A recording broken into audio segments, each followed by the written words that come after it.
Welcome back, guys. Today we're going to be going over the materials, the course outline, and the basic installation of Salt.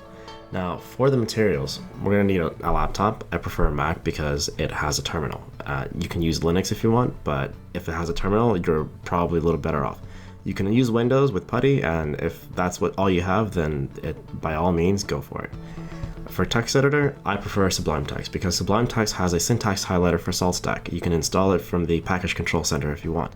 You are more than welcome to use Visual Studio Code, Notepad++, Atom, whatever you're more familiar with. I just prefer Sublime Text. As for the VMs, you need two VMs, and I prefer AWS because AWS has all the functionality that I need. And the two functionalities that I need for this course are bootstrapping, and the VMs need to be able to talk to each other. It's easy to do that with AWS and with any other VM provider that I know of. You might prove me different.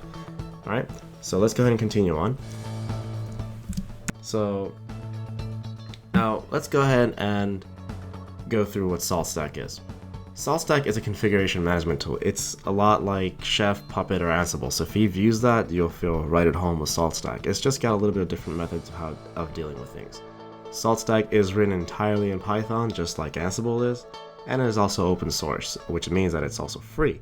Now, there is an enterprise version of Salt. You don't have to use the enterprise version of Salt. Most companies can get away with just using the free version of Salt. So, what we're going to be going to is this basic installation of Salt using the CLI writing basic configuration files and so on. It's not going to be anything too difficult because this is an intro course. This is just to get you the idea of how Salt works. Alright, if you don't understand some of these data type files, don't worry, I'll explain them.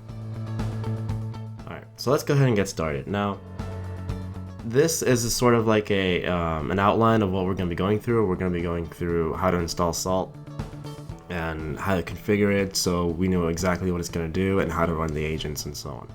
Alright, so from here on out, I'm going to go ahead and launch my EC2 instances, or VMs if you want to call them.